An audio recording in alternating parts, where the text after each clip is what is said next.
All right, everybody, it's time for part 4. That is the assembly phase. We have all of the pieces of our puppet's armature here together with the glass jar and the plant that we're going to use as a head. And we need a few tools for this part, such as some floral wire, a pair of pliers, a pair of wire cutters. I'm going to use a little bit of wood glue, super glue, and some E6000 to attach the glass jar to the wooden armature. I also have a cloth to wipe up our hands in case we dribble glue.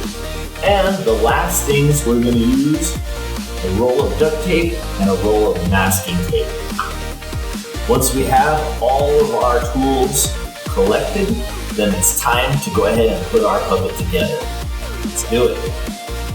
So starting off here with the head, and I'm applying a little bit of wood glue to each of the rings that are going to surround the jar and hold it in place. Then glue that to the base. After that, I'm going to go ahead and start on the neck. And the neck has several rings that will hold the middle peg of the neck together. Glue that extra little piece in the middle for support. These are the shoulders. Same basic process as the neck. Their joint is almost exactly the same.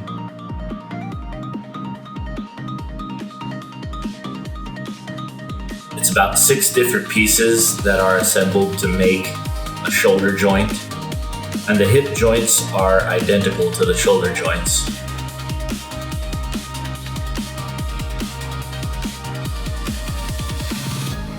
These are the top of the biceps where it connects to the shoulder. I'm using a piece of 80 grain sandpaper just to smooth out the edges a little before I glue everything together.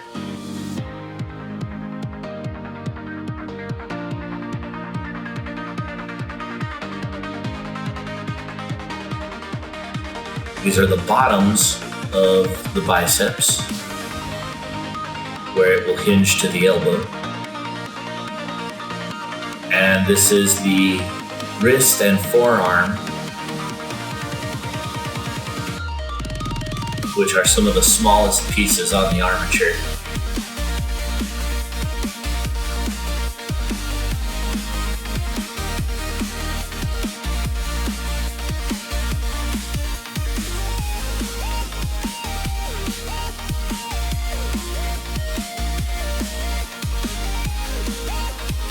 Now we're starting on the hip joints. Again, these are exactly the same as the shoulders. About 6 different pieces.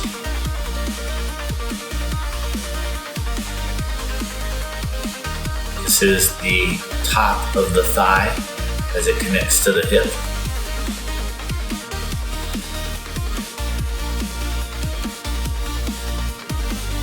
Now I'm assembling the bottom of the thigh as it attaches to the knee. And then this is the knee, calf, ankle, and foot.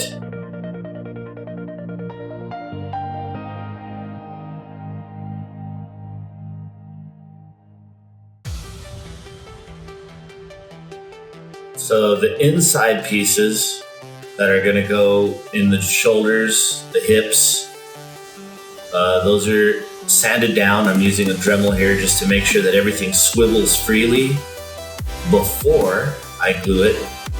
And once it's appropriately dry fitted, I'll apply a little bit of glue and put the top on.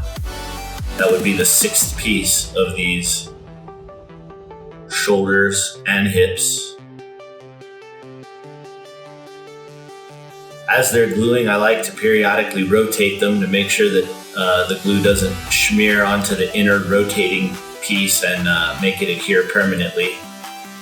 So if you see me twisting them, I'm just making sure that the glue doesn't dry on the inner rotating part, only on the ring that's holding it.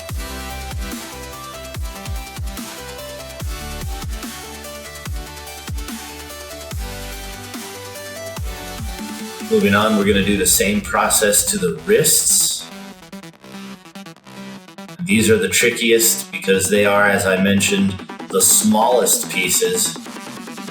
Sometimes the wood glue has a real hard time here smearing onto the rotating part of the wrist and not just the ring that's holding it in.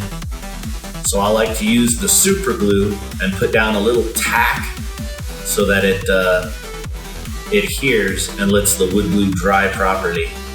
Again, spin on the inside parts to make sure that they don't freeze up.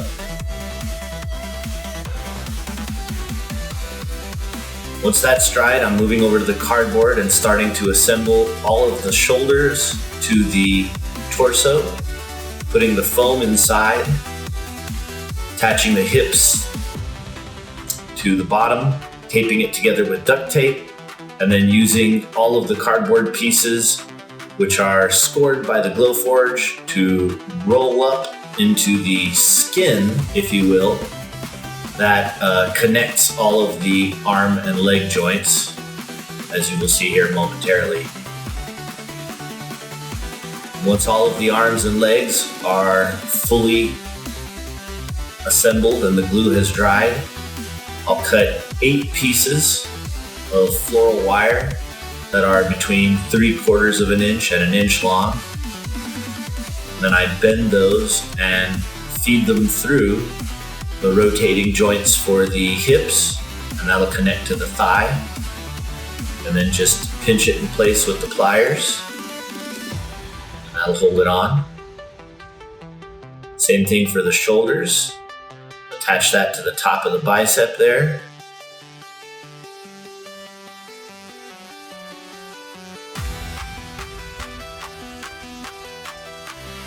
Now for the knees.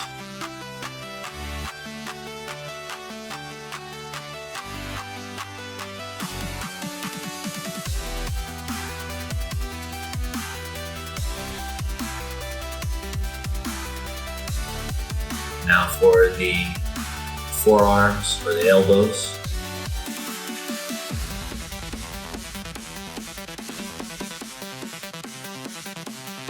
And that's a completed armature. Next, I want to get a empty glass jar here and apply the E6000 to the top of the head joint. This will adhere to the glass better than any of the other glues I have on hand at the moment. And then once that's done, I'm going to remove the forearms again, and I'm going to use a little bit of 20 gauge floral wire, and then this is a little bit of screen flashing that you use for your window screens to adhere them tightly into the window frame. But it turns out that it's a little bit of a hollow tubing, so it works great to flesh out the joints of the fingers once they're all assembled. And all I'm doing is cutting equal lengths that are, proportional to the fingers that I am creating here on each of the hands, feeding it through the holes in the armature and then twisting it around tightly so that it's posable.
just measure off a little piece of flashing. Kind of screw it on over the twisted wire.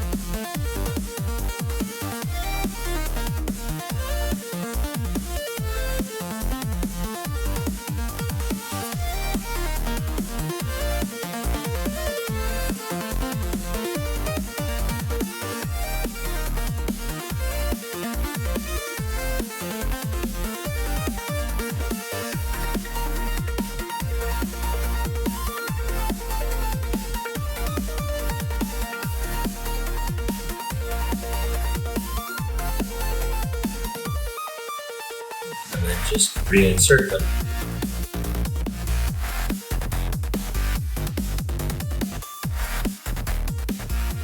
And that is a completed puppet.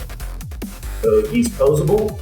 If you wanted to use him as a marionette, this would be the moment to attach strings wherever you wanted him to be able to articulate. But otherwise, he doesn't have a lot of personality yet. So keep watching and let's fix him up.